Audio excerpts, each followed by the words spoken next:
O'Clock. Die Tribüne erhebt sich und die Halle in Linz bebt ein erstes Mal. Linz fliegt zu! Das ist unglaublich, was die Black Wings hier zelebrieren! Flying High, ein Unibet Hockey O'Clock Spezial.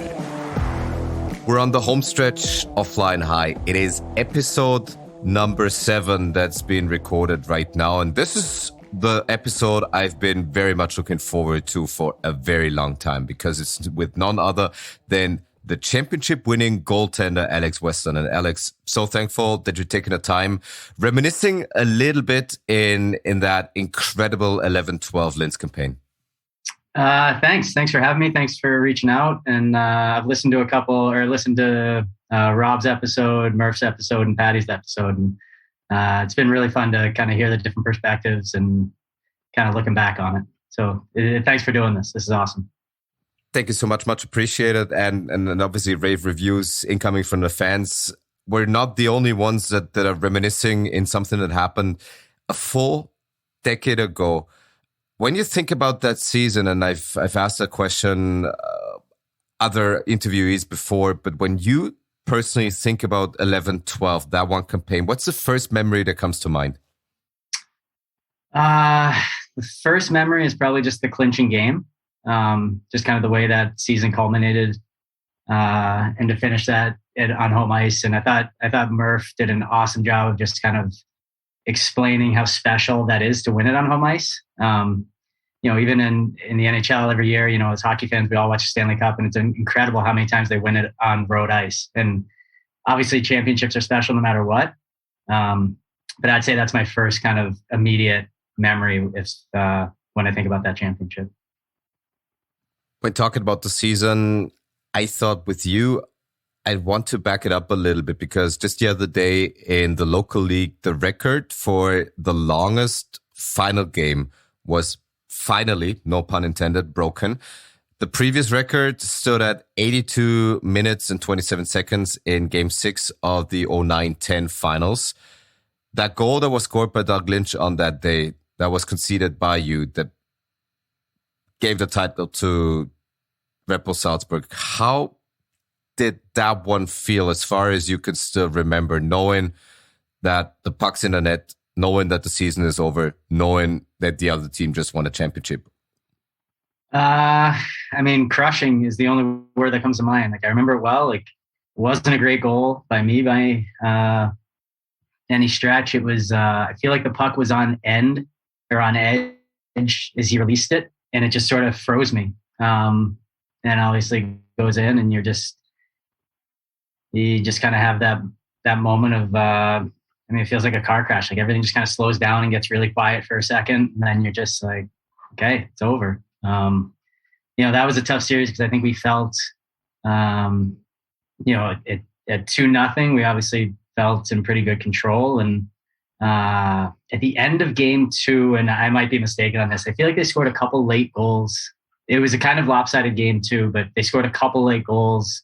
I don't know if it was 7-5 or 7-3. I don't remember what the score was, but they scored a couple late ones, and it just felt like there was a little bit of a momentum shift there, even though we won the game. And then they came out early in Game 3 and got a couple quick ones, and I feel like it really changed the complexion of that series. And then we just weren't able to wrestle it back.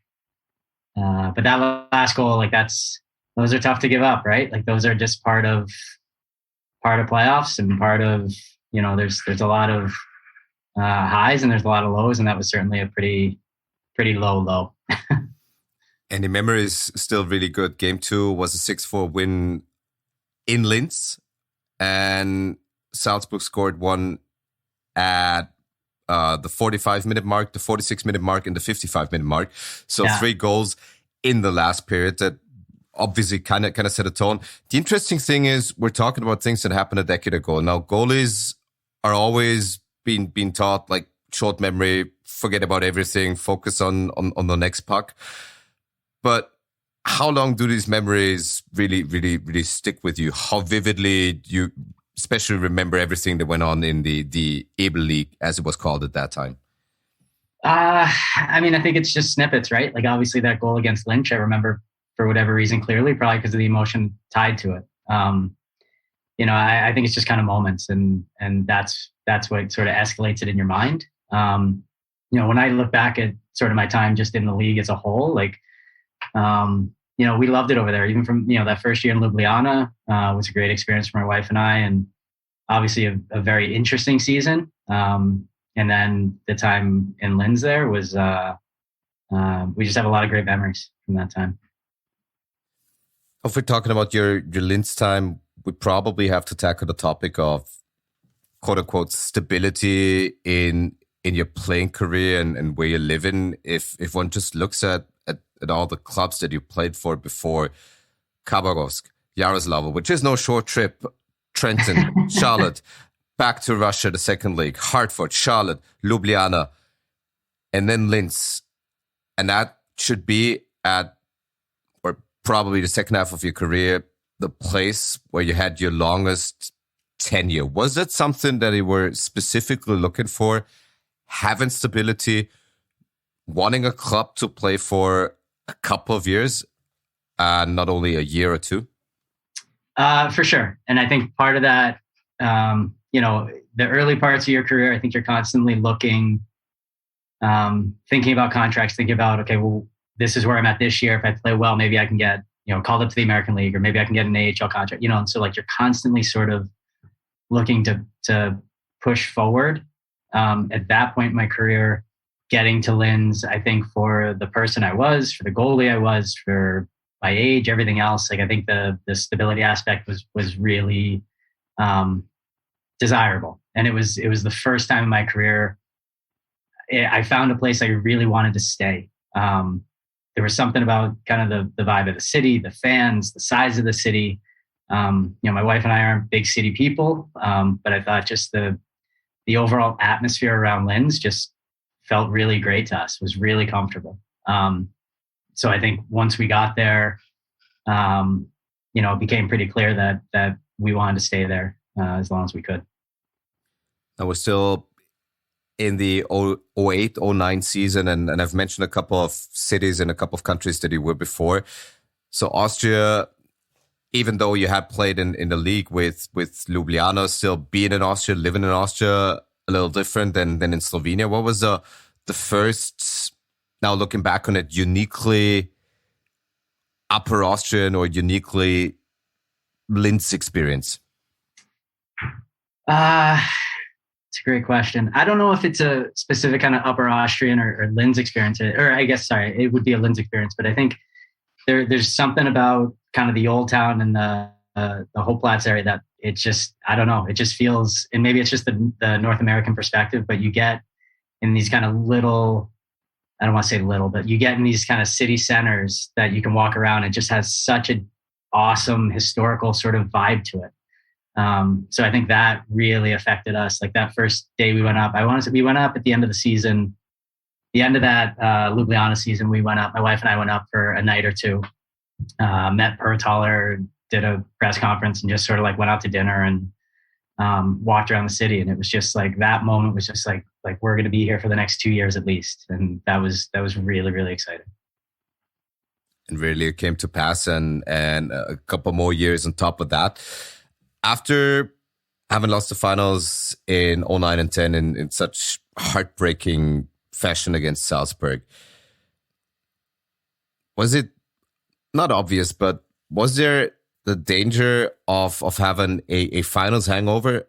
To a certain degree, there's a championship hangover for a lot of teams, but if you look at Stanley Cup losing teams, if you look at Super Bowl losing teams, they apparently are doing much worse the season after than during their finals run. Was that the case in 10-11 for Linz? I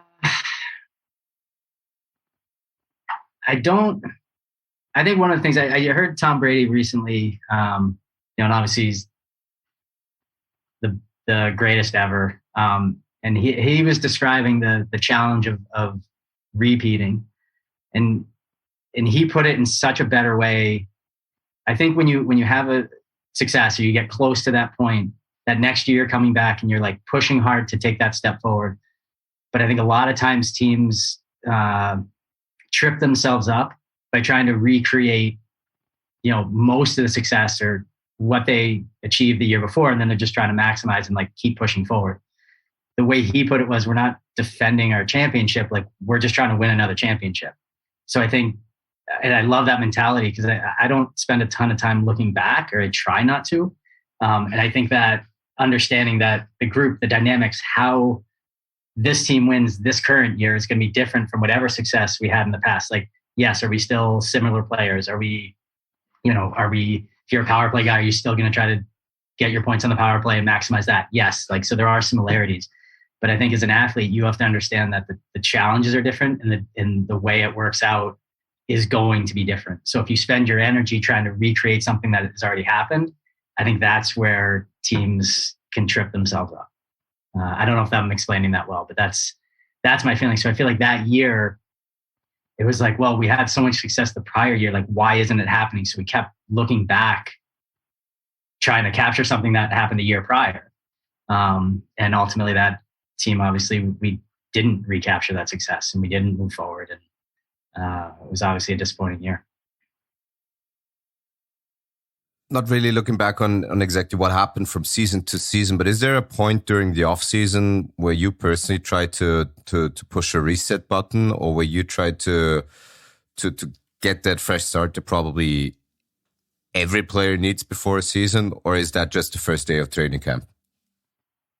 I think it just happens naturally with we get a full 3.5, 4 months off. Like, I think you just naturally sort of, I think the time kind of does that, helps that reset. Like, my off seasons were pretty boring. I get, everyone takes obviously a little time off. I get very antsy very quickly.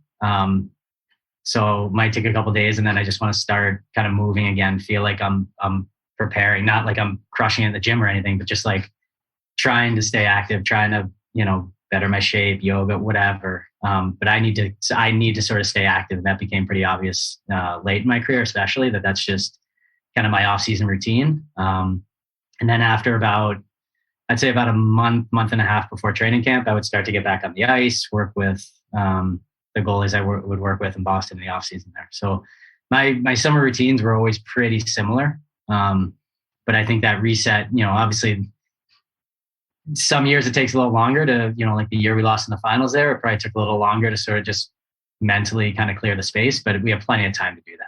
Like, that's not much of a concern. If you're still upset 4 months later, that's still lingering. I mean, that's you need to find a better way to deal with those heartbreaks. And there were a couple of heartbreaks. Obviously, the Ljubljana series against Salzburg that has gone down in history for very unfortunate things. Then an early quote-unquote playoff exit the year after, another finals run, another early playoff exit. Is it just a game of hockey, these highs and lows, or were there specific reasons each and every year that it just turned out the way it was? Yeah, I mean, back to what I was saying before, I think every year is different. So I think that year in Ljubljana, I feel very fortunate I was able to go to 3 finals in the 6 seasons I was over there, and they were all different runs. Like Ljubljana, we loved it there, but organizationally it had its challenges. Obviously, I think that's pretty well documented. And even as a team, I feel like we were just a group of guys trying to hang on in the league or guys trying to break into the league. So I don't think the expectations were very high. And I think we just sort of caught lightning in a bottle a little bit and got hot at the right time. And to be part of that in a city and just like you kind of ride that sort of success. And obviously Todd Ellick was hands down the biggest part of that. Such an amazing player, such a unique character, but such an amazing player. And the effect he had on our group was immeasurable. So I think you kind of ride that, and then you get, we have 2 great series, beating Klagenfurt and beating Linz, and then we go up against Salzburg and feel like you have it. And then I think the 2 biggest things were obviously the forfeiting, leaving Ljubljana, going to Salzburg thinking you're up 3-1, and then an hour before the game finding out that it's actually 2-2. I think that was a a tough one mentally. And then for me personally, just getting hurt in game 4 there was it's just the way it goes sometimes. So I think that was kind of that run. And then that year in Linz, it was, I think we felt like we had a good team going in, but I want to say we were the 4 seed maybe. Like we had a couple chances during that year, I think, to sort of like push up into that top 2, top 3. And every time we would push close, we'd lose a couple games and sort of drop back into 4. So I certainly wouldn't call us kind of the favorites going in. But then, you know, once you get in, I thought we definitely had a good team, and we could definitely compete with those teams. Like it didn't feel like we were doing anything above us. So you kind of go on that run, and it ends the way it ends. And then, you know, obviously the third crack at it, the year we won it, that had just a much different vibe, because we had success all year long. We had a good, stable group all year long. And, you know, you just kind of keep pushing. Or it's interesting that you mentioned the different vibe that this 11-12 group had. It's your 4th year already in Linz. Not that the team has been torn down in its entirety. There were some mainstays and some people that were brought back, but a lot of new faces, a new coach. Obviously, you as one of the veteran players still on the team. At what point during that summer or maybe during that fall did you personally think this group indeed has a different vibe to it? Certainly not in the summer. Like obviously you knew there were changes, you know, from the top on down. So I think you're coming back. And one of the things, like, so as much as we all like stability, so what we were talking about that, you know, knowing I was going to be in Linz or wanting to be in Linz, and that stability is a great feeling. A lot of times as athletes, that comfort can be a negative. You know, not that you intentionally mean for it to happen that way, but you know, the infusion of a new dynamic sometimes is needed. And I think with that group, prior to the championship, I feel like that group had been together long enough. We had some success. We weren't able to kind of bring it as far as we wanted to. And those are tough decisions by management, right? Like but you got to give them a lot of credit for making those hard decisions. And that's sports. And so I think coming in, we all were expecting some changes. We all were expecting, you know, kind of a different vibe, but to say we knew what that was going to be in the summer, like that's not, I think once you get around it and, you know, the season sort of takes on a characteristic of its own, right? And so I think once you get together, once you start working together, once you feel things moving in the right direction, like that's when it takes on its character. Now, you as a goaltender, you're of course dependent on yourself, but also dependent on the people playing in front of you. With all the people, with all the new defensemen, forwards that were brought in, are you the one who does a little bit of his own research, just trying to find out, is this a defenseman who's a stay-at-home defender who likes to block shots? Or, oh my, they brought another offensive defenseman in and I'm going to be in even more trouble than I already was last year? No, I think it's more about, you know, as soon as you hear a name like, hey, you know, we'd see the Leahys a lot in the summer. We were living in Boston in the off season. And so like, you know, we'd have a text there going to be like, oh, hey, do you see we signed Danny Ehrman? So go to Elite Prospects right away, look up Danny Ehrman, see if there's anyone you played with that played with him, try to do like, just what's he like as a guy? Well, just so you do kind of quick stuff like that. You know, and maybe if there's a connection, you reach out, say, hey, you know, hey, welcome to the team, that type of stuff. But no, I think you just kind of do a quick search like that. And then, you know, you trust the people who signed them, that they know what they're doing. With all the incoming players and maybe even some that you already looked up, who left the first lasting impression on you? I mean, obviously signing Murph was huge. I mean, getting someone from the Swiss A, you know, obviously at a different point in his career, but I think his track record was really far and away above the best sort of career of someone that we would have brought in. So I think signing him felt like a huge step in the right direction. I think a very underrated signing. So I played with Mike Ouellette his rookie year in Charlotte. And I knew how good a player he was, low maintenance, good in all areas. So I feel like that signing was a little sort of under the radar compared to maybe some of the other ones, but I was very confident that he was going to have an awesome impact on our group. So, I mean, those two alone, I didn't know much about Erms. I didn't know anything about Wiedemann. So I don't know, those two signings alone, I didn't know anything about Heisey. So those two signings for me, it was like, okay, well, if the other guys are as good, it's like, I feel like it's a good group coming in. So it's exciting. Like as a player, like that's what you want to see. Like that's exciting, right? Like if you're, if they had signed a guy I played with that I didn't think as highly of, it would be like, oh, okay, here we go. But, I think they did an awesome job with the guys that they brought in. And the good thing is you as a goaltender, you get a very good first impression on the ice immediately. And it's the same question that I asked Martin Meirich on the last episode of Flying High. I wanted to know who kind of rose his or made his eyebrows go up. And he immediately said Denny Ehrman. And now you facing most of the guys in practice every day, facing a ton of shots. Who caught your attention? Let's see. I mean, Heisey obviously has skill that not a lot of players have. So a lot of that, at times it can be very effective. At times it can be very frustrating, but like he has that, like that jumps off the page right away. The thing I grew to really love and appreciate about Danny Ehrman, I think his personality was really important for our kind of team dynamic. And, the years prior in Linz, so that group was a very, very close-knit group. And there wasn't a lot of, everybody got along. There wasn't any friction that I can remember. Not that something doesn't happen in practice or guys get heated a little bit, but like there wasn't any like real friction. And Danny comes in and as a personality, we're all sports fans and we'll be talking about something that's going on in the NFL. And Danny has a way of driving these debates, and he might take a ridiculous stance on it, but it just drives that sort of energy. And when I say friction, I mean it in a good way. But I feel like Danny was a player for us that provided that, like gave our locker room a little bit of edge at times.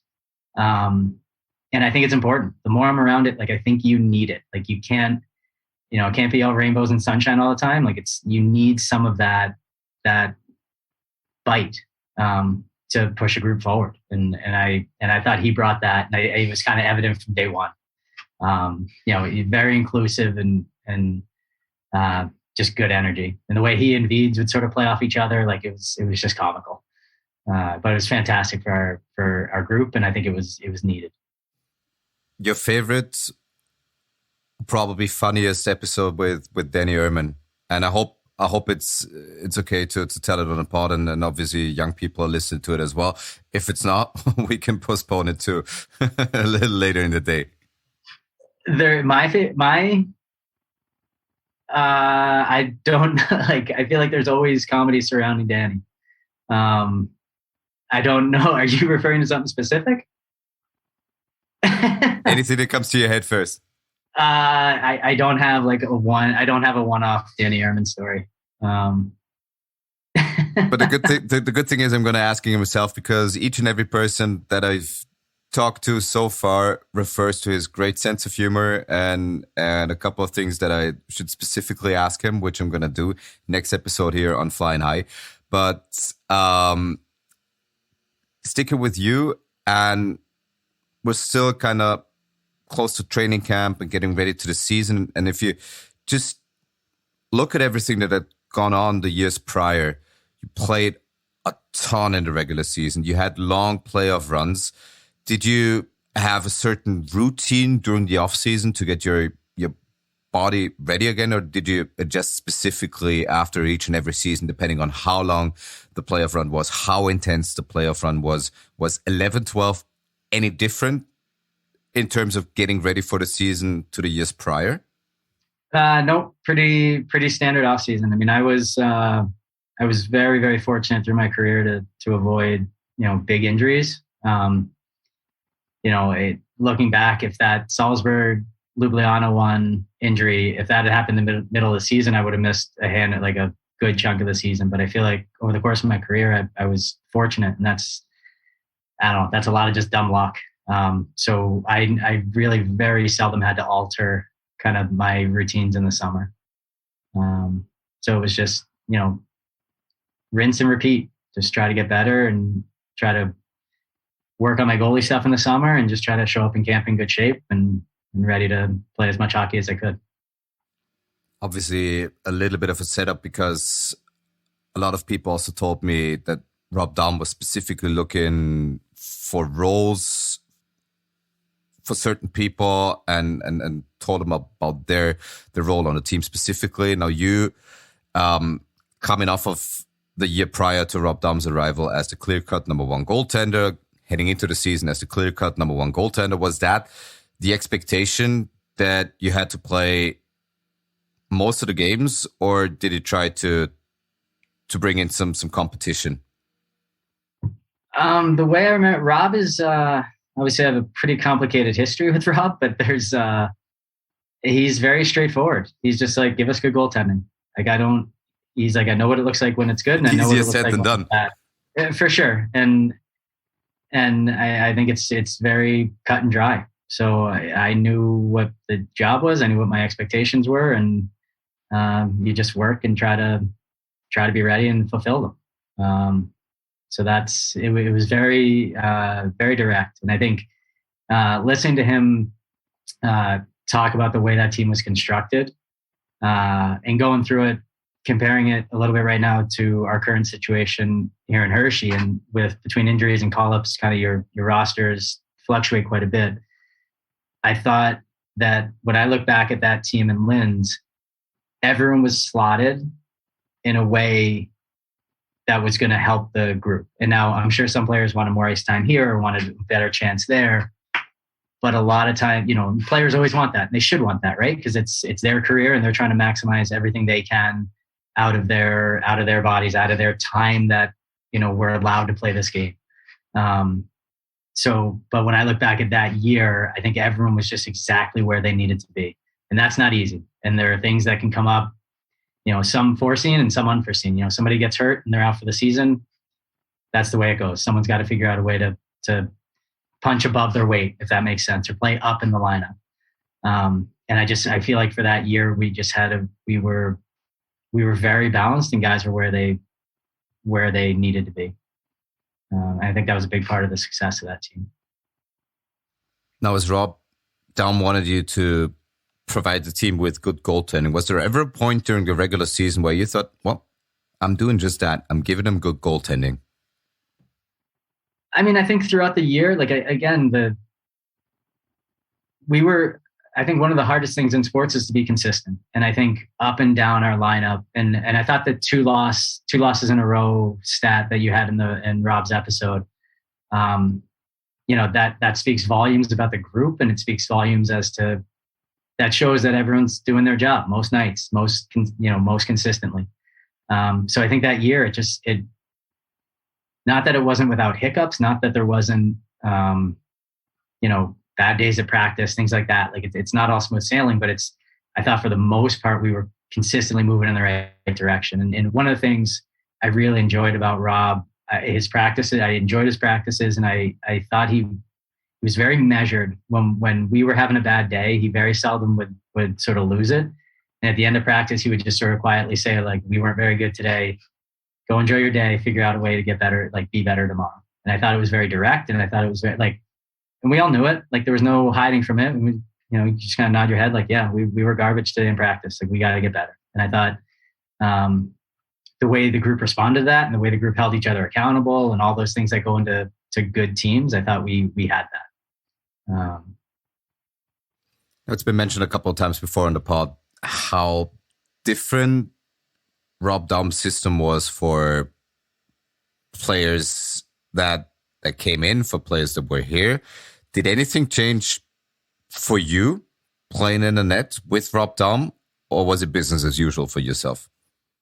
Mostly it was business as usual. The only real thing he changed for us, and it was the first time a coach had ever done this, he gave my puck handling some structure, and it really, really helped me as a puck handler, because I'm garbage at it to begin with. Like maybe I can get out there, stop it, hopefully move it to somebody, but like by and large, like it just wasn't a skill for me. And he came in and provided just kind of more structure. Like the D knew their routes, certain situations. So now all of a sudden, instead of going back and just trying to figure out where everyone was, where the forecheckers were, now there was a little more pattern to it where I knew, or I expected, the first D-man back to be here, the second D-man back to be there, like depending on where the pressure was. So like it gave me a little bit of structure in that situation. I would say in terms of, neutral zone forechecks and coming into D-zone coverage, things like that, it didn't really change a whole lot in terms of my job. Now I might, if everyone's doing their job well, maybe I'm getting more shots from a certain spot on the ice, but by and large, I feel like my job is to be ready. I think the goalie's biggest job is to be ready when those things break down. So as much as you can put stock into a system, it's my job to figure out how to stop the puck when that system doesn't work or fails. So I don't think it changed much from the goalie side, if that makes sense. Looking for consistency. Every team does it. Only very few teams do get to this consistency. And Linz, obviously, one of the teams that did it in this 11-12 year. Was there ever a point where you thought, this is what we've been looking for a couple of years now? This is like really happening. I wouldn't say that. Like it felt good. Like it felt, again, a little bit short-sighted. Like I don't think, as much as I don't look back very often, I try not to look too far ahead either. So I think it's just like, okay, who are we playing this week? We got an away game on Tuesday. We're home Friday. We're away Sunday. Like you just kind of break it up into little chunks, or at least I did. So for the regular season, it's just you just keep pushing. And then, every now and then you're not stupid. Like you're looking at the standings, you're seeing how other teams are doing, who's playing well, who's not playing well, who looks dangerous. So you're just kind of trying to stay focused at the task at hand and not get too far ahead of yourselves. And I think, generally when athletes do get distracted by something that's either happened in the past or looking too far ahead in the future, that's generally when things go south. So I think that the challenge is to just stay in the moment, as cliche as that is. And that consistency obviously started in the net as well. You played a ton of games, but then at the back end of the regular season, and that's what also the statisticians over at Unibet found out, Lorenz got 3 out of his eventually 6 starts in games 36 to 43. And you missed one game prior to that due to sickness. That was game 19 of the year.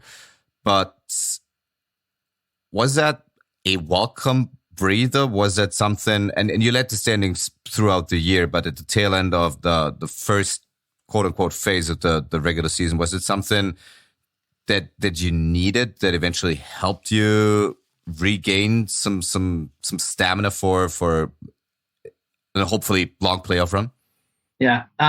I don't remember the situation as to why Larry played so much kind of in that stretch. Like, he showed up, he was an awesome partner. He showed up, he worked so hard every day.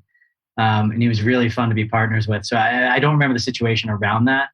The one thing I will say to your question, when you get to a point where like you're playing, I always found like when all of a sudden I'm on the bench for a game or two or whatever for whatever reason, whether it's bad play, whether it doesn't matter. Sometimes that shift in perspective is really, really good. Because I think a lot of times when watching video is fascinating, because a lot of times things happen exactly how you remember them. And then sometimes you're like, oh, I didn't realize that guy was that far away or was that close. Or sometimes like when our brain is picking up and processing these things at speed, the details are different, right, than what they actually are. So I think a lot of times when you get to sit on the bench for a game, you see plays differently. Like you see D-men react differently in different situations. You're like, oh, I always kind of picture it this way. Like, oh, they're under a lot more heat than I expect. So I think that change of perspective is really, really important. And it's a great little way to sort of kind of give your mind an in-season reset. So I think there's a lot of value there. So, I mean, hopefully that was my mindset in these games. And hopefully that's the way I approached it. I don't remember needing a break, or I don't remember, I don't remember the details around it, but I hope that's what I did with with those games. Yeah, you most definitely did, and no one can blame you for missing out on things. We're still talking about stuff that happened 10 years ago, and memory sometimes plays tricks on us. Someone who doesn't play a trick on us, but someone who's provided me with a little bit of insights about that year and yourself is, of course, Rob Daum. He sent me this. Want to listen to you or with you to this, and then we're going to talk about it. Alex Westlund, our goaltender, you cannot win a championship without top flight goaltending. And as goalies go, Alex was probably the most normal person as a goaltender I've ever come across. And because of his attitude and his work ethic and his professionalism, the team rallied around him. They were always looking to block shots. They always gave a little bit extra defensively because of the demeanor that Alex had. He was very again, he was team first. He was very humble. He wasn't somebody that was, as goalies can be, they can be strange at times, and I can understand that with people shooting pucks at you all night long. But Alex wasn't that way at all. He was a real solid teammate. He never blamed anybody for anything that went wrong. If a defenseman made a mistake, Alex was always just calm about it, and didn't let it bother him, and in turn, it didn't bother the team at all. And if a bad goal went in, it didn't bother Alex. He just came back and the next shift and made sure that the second one didn't go in. And because of that demeanor that he had and that professionalism and the positive personality that he was, the guys just would kill in front of him to do whatever they could to make his life easier. And he was a huge part as a goalie, giving us the type of goaltending that we needed to be a championship team, and you cannot win without it. And Alex gave it to us, and so he was a big part of the success that we had. I'd label this a loaded statement. First of all, he called you the most normal goaltender that he ever came across. So what makes you more normal than other goaltenders? That's a good question. I mean, first of all, it's very humbling hearing him say that. It's obviously a lot of nice stuff. I think I focus very, very hard on the demeanor aspect of it. Like, I always wanted to be seen as a calm presence, whether things were going well or badly. Like, again, going back to that consistency, I wanted that. Again, I think it worked and was very conscious of sort of, I guess, my outward demeanor. And for him to say, bad goal goes in, it doesn't bother me. That part's not true. I'm glad it looked like it maybe didn't bother me. But I think that's the goalie's job. Again, like when things break down, when things get scrambled, when teams, whether it's emotionally, whether it's physically, when things go sideways, the goalie's job is to make sure at least that back end kind of stays on the rails, and you give your team enough time to recover in whatever way they need to. So I think that's that's something I was conscious of. Every day I played, like that was something I really, really worked hard to provide. And I'm sure some nights I wasn't very good at hiding my emotions, but I think for the most part, if that was the effect on the team, then that's exactly what I was hoping for. In terms of the blocking shots and that sort of stuff, that says more about the character of that group individually and collectively, and things like that. I appreciate the sentiment that like the guys are working for, me as the goalie. I think it's one of those things that bring on a life of their own. So like a guy watches Patty Leahy, blocks 3 shots in a shift. Well, that guy can't go out and just sort of give a half-ass effort, right? So I think things like, and this is what good teams do, good habits build good habits. And it starts with one person, and then all of a sudden it's three guys doing everything they can to block a shot or get a puck out of the blue line, whatever the kind of little skill that might go unnoticed. But it's part of winning hockey. It's what you need to do to win. And I felt like that group as a whole constantly kind of fed off each other's good plays. And then that just, again, drives the group forward, drives the group to be better. So by the end, it might not all happen in September or October or November, but when you're building those good habits through those months, you're going to be in a pretty good place in February. And I think that's what happened there. This mutual understanding, I got your backs if you've got mine. Is that something, and if you're blocking shots, that helps me, and I'm trying to do the rest. Is that something that's been talked about in team meetings, or is it just unspoken and everybody knows, okay, everybody needs to do this to have championship winning hockey? That's a good question. I gotta think something to that effect. I think that's a very, I just remind teams and groups of that throughout the year. I don't remember Rob specifically talking about it, but I wouldn't be surprised in the least if he did. And I wouldn't be surprised in the least if it's something that the group talked about. In between periods, someone like Patty Leahy would have like 5 ice bags on his body and somebody, hey, nice blocks out there. But it's just like a constant sort of reminder in front of the group that, hey, this is what we need to do. This is how we win. This is the type of hockey we need to play. You're cruising through the first part of the regular season, even though points are put in half for the second part of the regular season, where it's quote unquote only about the seeding. You still regain or still stay in the number one spot. You're heading into the playoffs as the number one seed, and there's this stomach punch in game 1 against Vienna. Heading into this overtime and heading out of this overtime that you eventually lost, what comes to mind when thinking about that? I don't remember the series really well. I just remember being down 1-0, then up 3-1, and then all of a sudden we're in a game 7. So I don't remember a lot of specifics from the series itself. Like I couldn't tell you a single game score. I think the thing it did was just showed we were in a series. Like showed, hey, those first 50 whatever games that part's over. And like we could feel great about that part, but if we don't kind of play our best hockey now, it's all for nothing. You're not gonna look back and be like, oh wow, what a year. We won the regular season, lost in the first round. Like it's not good enough. So I think, I thought Murph put it well when he said it might be the best thing that happened to us. Just in terms of not only having to wake up and get sharp in game 2 and realize, that this wasn't going to be easy, but then also even them coming back and forcing game 7, like having to grind through that, I think gave our group a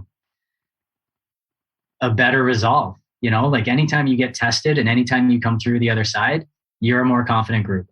And you have that much more experience and you're that much ready to face whatever challenge is going to come next. And there's always going to be another one in playoffs. Like that's the way playoff hockey works. So I think, obviously and you're going through it at the time, certainly doesn't feel like a positive.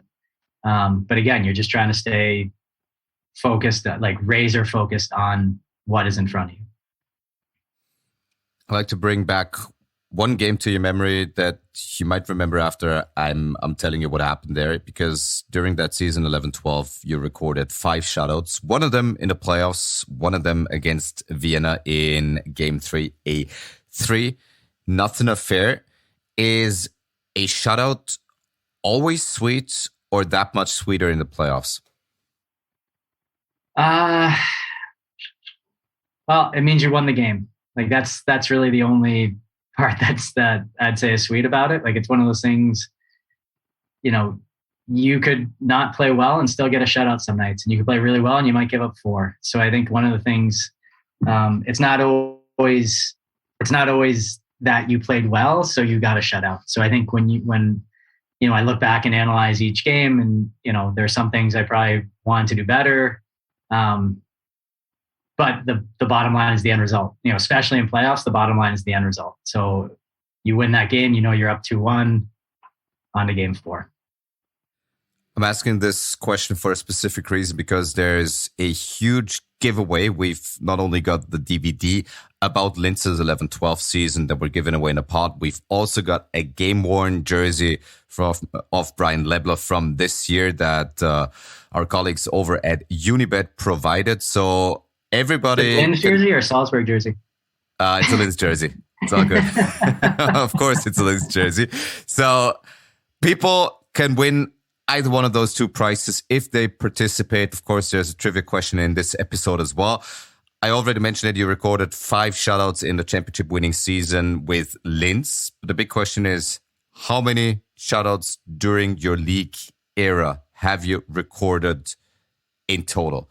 Correct answers only to unibethockeyoclock@gmail.com. That's the email address, unibethockeyoclock@gmail.com, and take part in winning either a DVD or the game-worn jersey. And that brings me to our friends at Unibet. They have a special offer for all new customers. It's a 400% welcome bonus. Just use the promo code hockey-bonus while putting in €10 into your new account for the first time and receive €40 for free. That's right, for free. More details, as always, in the show notes of this podcast. Unibet, by players, for players. And Alex, one thing that we kind of skipped a little, and that's so interesting, if you look at the players that are currently played in the Ice Hockey League in Austria and all over the world, it's a different style, it's a different brand of hockey. How do you, as a goaltender, prepare? How did you prepare for the players, knowing that it's a whole different brand of hockey that teams are now playing? So for me, I'm definitely someone who overthinks things, and I can let my mind spiral, and that's just the way I'm made up. So the regular season, I think you have a certain, has certain ebbs and flows, streaks where you're playing well, streaks where you feel like you're fighting it a bit. And it has a certain just rhythm to it, right? Like, okay, we're in Graz on Friday, we're home on Sunday against Salzburg, whatever. It just there's that kind of focus, that sort of present moment focus, I think, kind of wanes a bit, at least for me. And that was a certain struggle to just playing well in the regular seasons or trying to find that consistency we talked about. In playoffs, for whatever reason, I found all those challenges just way easier because we're focusing on one team. We know the schedule. We know their players. You can figure out who's playing well, who's really invested, who seems a little checked out. Each series has its own kind of rhythm and storylines to it. And I think I felt just sharper mentally in playoff atmosphere. And I think a lot of that was because it doesn't let your mind wander. And like you're casually kind of watching the other series, see what's going on there. But like your day to day, your minute to minute is solely on one team and one goal. So I think that in terms of, I don't know if that makes sense in terms of like preparation, but that was my mindset going into every single playoff game, every single playoff series throughout my career that I had.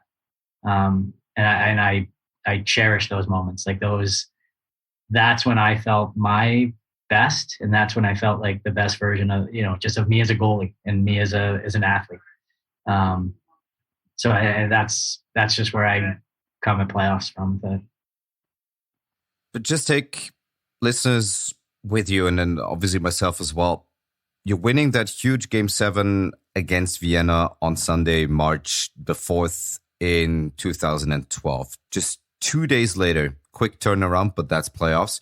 You're playing Ljubljana. What happens apart from like a physical rehab process and getting ready and getting the body iced? What happens between those 2 days, between those two series for you? How much video are you looking at? What kind of playmakers are you trying to identify? What are the tiny little things that no one sees that a goaltender has to do? I think, again, going back, like I think you survive that that Vienna series, and there's a certain confidence that you get from going through something like that. So I think one, it's a little bit, you can kind of take a deep breath because you just bought yourself a little bit more time. I think in terms of the turnaround, I think Ljubljana was a good matchup for us. Not that you're ever overlooking opponent. Like John Hughes is obviously a great player, and he was a great player then, and he was so dangerous.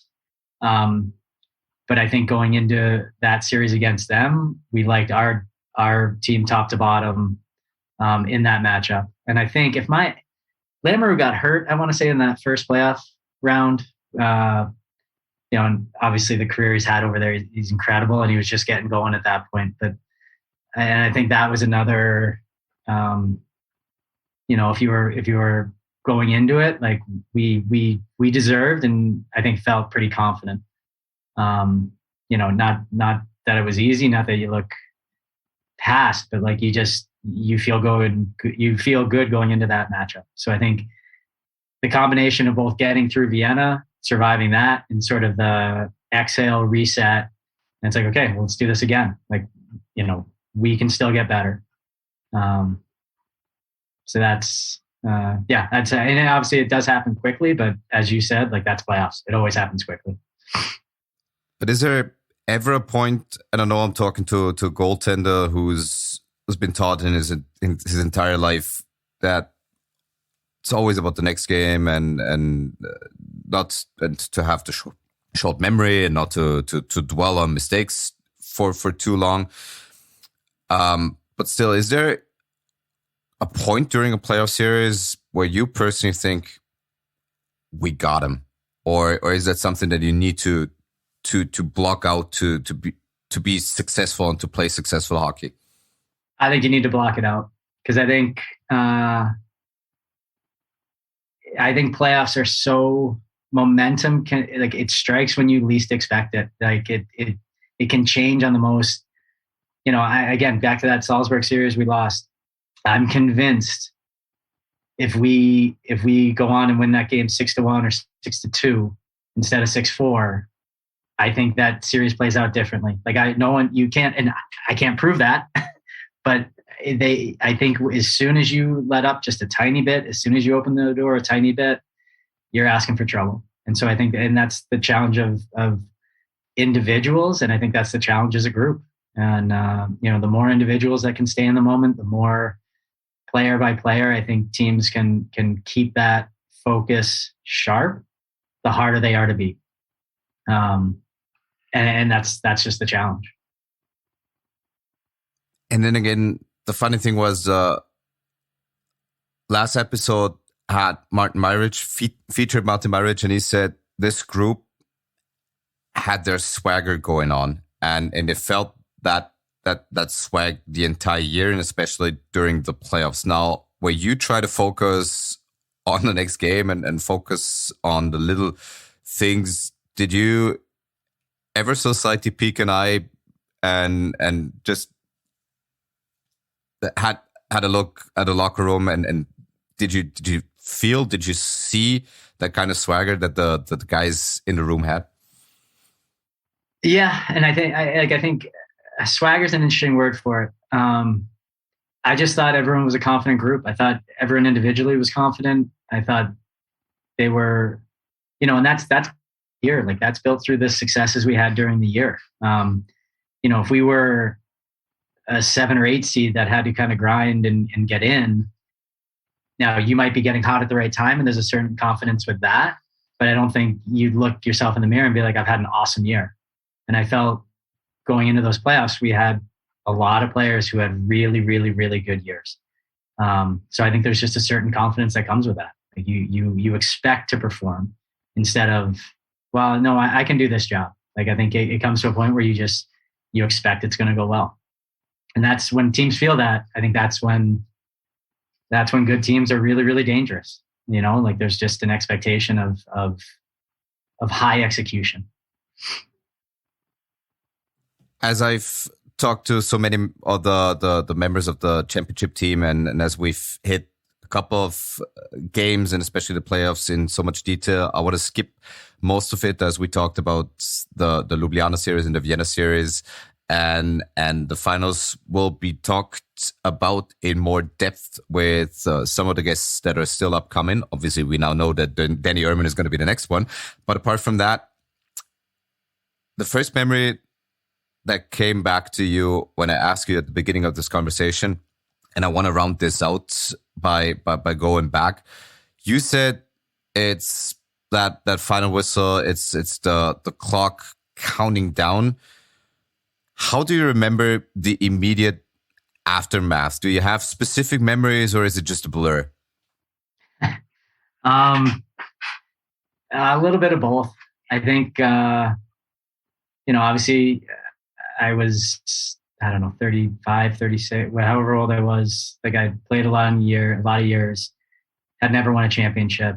So it was a combination of both, like, trying to slow it down in my head and just make sure I remember as much as possible, and then just not being able to do that. I also felt, in a weird way, this is probably going to sound really strange, but like, I didn't know what to do. I didn't know how to act. Like, you're obviously hugging guys and you're excited. In those moments, I'm not an overly emotional person. So generally in those moments, I get kind of quiet, and like, I just kind of want to take it all in. So like, obviously just being overjoyed. I remember Danny handed me the cup. And I thought that was really nice of him to do. Just given how long it had been, and, obviously a couple failures along the way, but, I've got a nice picture of me holding the cup sort of facing the fans. And I obviously look really happy, but it's not like I'm screaming. It's not. So I think there's a little bit of that. The other thing, and this is probably an untold story. So obviously the fans come on the ice, and that part is just mayhem. And nobody's telling us where to go, what to do. We're just kind of out in the fans. We're taking pictures, signing autographs. Like, and it was awesome. Like, it was one of the most, just like, from an energy point of view, it just kind of happened. I don't know if the fans knew it was going to happen. I don't know if anyone knew it was going to happen. I don't know if that's generally what does happen, but, so that's going on. At some point I realized, like, I look around and I don't see any of the other players. So I sort of like make my way through and make it back to the locker room. And our trainer at the time grabs me. He goes, he's like, "You have drug testing. You have to get over there." And so, like, I hope to God they changed this rule. The fact it was on an elimination game, like, it's looking back, like, it's funny, but it's also just like, really, like, what the fuck? Like, so sorry to swear, but so I change and I grab my phone and they bring me over to the room. I think, I want to say Danny and maybe Bommy were the other two guys that had to do it. And then there were three guys for Klagenfurt. I felt so bad for these guys. Like, these guys just want to get on their bus and head home, right? Like, so we're stuck in this locker room across the way. And obviously they won't let you out until you pee the amount that you have to pee into the cup. And so we're sitting there and it's kind of awkward. And like, you hear the fans, you hear everything going crazy outside. But so like, I missed the 90% of the locker room celebration.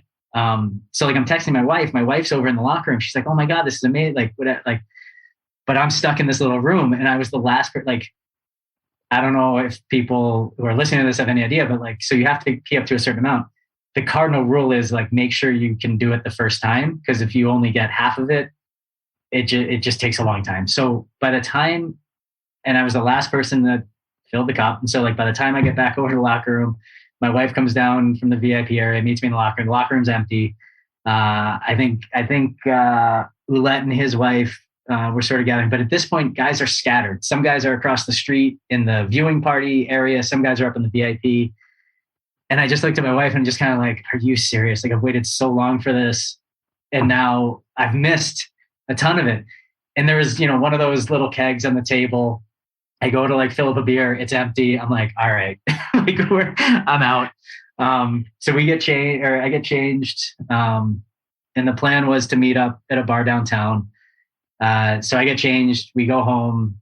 I think my wife and I each had a beer and a frozen pizza and just sort of like got into comfortable clothes, and we're going to taxi downtown to the bar to meet everyone. So we were the last people to kind of get to the bar, and it was so crowded So I hop out of the cab and I walk up to the door, and the guy won't let me in. And I'm just like, okay, this is comedy at this point. And I think there was someone standing outside. I don't know if they were smoking or waiting or whatever. And they were just like, oh, he's the goalie or he's on the team. And then they let me in, and whatever. The rest of the night is a ton of fun. And so that's a pretty big memory for me in terms of how that scene on the ice sort of played out after the game. By far the best stories so far. Congratulations on that and bringing back obviously a lot of. I mean, it's an incredible bummer, but in hindsight, I'm happy they can laugh about it, and I'm sure you put a lot of smiles on Linz fans' faces. To round this out, and we've already passed the hour mark, so I know you're a busy man, and I want to let you go. But what's going to remain from this team? How are people going to look back on this team in 20 years, 30 years, 50 years? I mean, and you can probably say, I'm sure you can say this about every championship team. It's just a special group. It's a special group from management to coaches to players to staff. It was just a really good group, and it was a constant building from day one to day whatever that night, game 5. And I think the individual commitment was outstanding, and obviously that drove the group commitment. So I think I hope that's the legacy of this team. I think that's something we all we cherished being together, and we cherished kind of building that. And I hope everyone feels that way. I hope everyone involved in it feels that way. And I hope when the fans look back at it, I think the way fans can enjoy a playoff run is so special. Like, to me, that's it was special in Ljubljana, the way there was just like this vibe around the city, sort of in that late season into playoffs kind of run. And the same thing the year we lost in Linz, and it was probably magnified even just a little bit more the year we won in Linz. But it just has this, you're going around town, you're going out to lunch. It feels like it's not that everyone's thinking about it the way we are, but like it feels present. And that's what's really special about those runs. So I hope the fans can remember that kind of run in a very similar way. Like, they wake up and it's the morning of game 5. Here we go. Like, hopefully we can close this. Like, hopefully those memories are sharp in their minds as well. Couldn't have put it better to finish this conversation. Thank you so much for taking such extensive time for doing this and for bringing back a lot of memories, and obviously creating or coming up with the best story so far of anyone on this show. But it's so far. So yeah, Danny's going to top it, I'm sure. Well, that's our official challenge. Anyhow, thank you so much for doing this. All the best for your day job with the Hershey Bears. Hope to have you back in some capacity on Hockey O'Clock. Absolutely. Thanks a lot, Martin. I appreciate it. Unibet. Exzellente Unterhaltung mit dem schönsten Sport der Welt. Unibet Hockey O'Clock.